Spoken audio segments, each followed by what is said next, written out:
List of female ministers in Nigeria that did not represent women very well. These ministers, some of them were sacked, some of them finished their tenure, but they are under the custody of EFCC. EFCC is chasing them all around, both in Nigeria and in diaspora. These female ministers are portraying women in bad sights. They say they don't give women power. They say women are not inclusive. But each time women are inclusive, they don't represent us very well. And I am not happy about that. So I'm going to mention list of female ministers that were corrupt. List of female ministers that didn't represent women at all. They are either being chased by EFCC or they were sacked. Number one on the list is Stella Odua. Stella Odua is the former Minister of Aviation during Jonathan's regime. During Jonathan's government, she was relieved of her duty because of corruption and embezzlement of money, and also because of forgery of certificates. Stella Odua compelled the Nigerian Civil Aviation Authority, NCAA, to pay Charis Motors, an auto dealer, approximately $1.6 million for 2 BMW bulletproof cars. When investigation commenced, look at what was found out. Okay, it showed that the highest cost for each car in both US and UK was $267,000 per car. You understand? So when you add the two cars, it shouldn't be up to 1.6 million. So this was the reason why Jonathan kicked her out of his cabinet. Another one is that she presented a fake NYSC certificate, and she didn't really do masters. Why she said she did masters? She was in office from 2011 to 2014 before she was fired by Goodluck Jonathan. So number two on my list, number two woman that did not represent women very well. This one can be called the Anini of Jonathan's regime. This one is so mean that the money this woman took is too big that even she presently in the UK government took her to court because of the money, the embezzlement, the bribery, the corruption is too much. She's no other person than Desiani Alison Madueke. Desiani Alison Madueke was a former minister of petroleum during Jonathan's regime. She was also the president of OPEC. So Desiani Alison Madueke had issues with EFCC.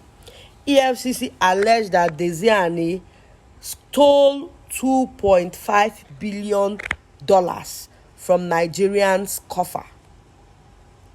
But Desiani on her own tried to deny all allegations.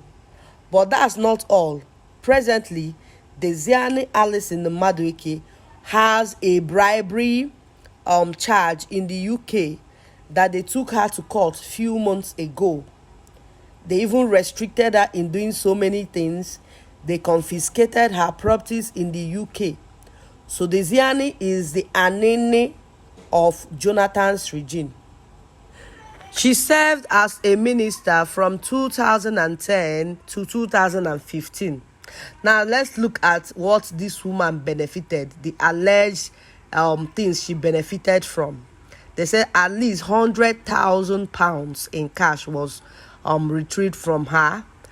Flights on private jets, these were the things she was enjoying. Luxury cars, luxury family holiday, use of multiple London properties, furniture renovation work and staff for the properties, payment of private school fees, gifts from designer shops such as Cartier jewelry and Louis Vuitton goods. These were the enjoyment she was enjoying. The U.S. Department of Justice has been able to recover assets totaling $53 million linked to Ms. Desiane Madueke alleged corruption. This woman this one do pass man. I don't know whether it's their spouses that used to send them to this thing, because this thing I think is a family thing, because all these things that they are doing, their spouse, which are their husbands, we know about it. I will come to that. So recently in the UK, she was also arraigned in the UK. She was tried in the court. They said she abused her power in Nigeria and accepted financial rewards for awarding multi-million pounds contracts. So the third on my list is that former humanitarian minister under Buhari's government. That's Minister of Humanitarian Affairs and Disaster Management, in the person of Sadiya Umar Farouk. That's that minister under Buhari's government.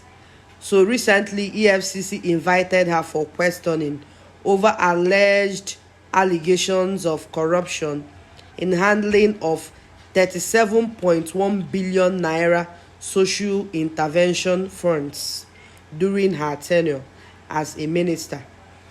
Initially, she refused to honor the invitation, but today she has honored the invitation of the EFCC, so she has been detained.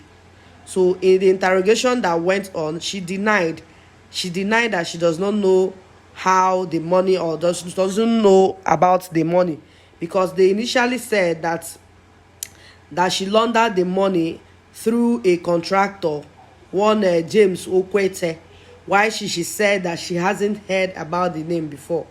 So Farouk is under EFCC custody, another woman. Next on my list is the recent one that happened. That's the Minister of Poverty Alleviation, Betta Edu. All these humanitarian affairs people, it be like now them they launder money well. So you know that Betta Edu is under Tinubu's government. She's the youngest minister of Federal Republic of Nigeria. It was said that President Tinubu has suspended her over the diversion of 585 million naira of public money that was diverted into a personal account. So because of it, she was suspended. Initially, this woman said that money, normally the money is meant for the people, maybe the poor people. So initially she said this money will be transferred directly from the government account to the people. So now what is going on? And this thing was shown. A receipt was shown showing that she authorized the transfer of the money to a personal account. So this is where we are today. A woman also. So my question is, what is going on? These women, I know they have, is it that these women do public stuff with their husband? I don't understand, because I know that these women, anything they are doing, they will discuss with their spouse. Is it that their spouses are the ones telling them what to do? Are they doing government work as a part of being submissive to their husband? Is government job part of being submissive? Because all these things Desiane was doing, she has a husband. If the husband does not know about it, she wouldn't do it. Is it that we will stop giving women power because it's like they do, or giving women offices? They use our offices to do marriage. Are they using our offices to do marriage? Maybe when their husband tells them, go and do this, they will submit and do for their husband because they want to submit to their husband. Because what is going on? Why are you people embarrassing women? The little opportunity they will give you people will mess up. What is going on? You remember that man during that election period that said that he used to influence the wife's decision.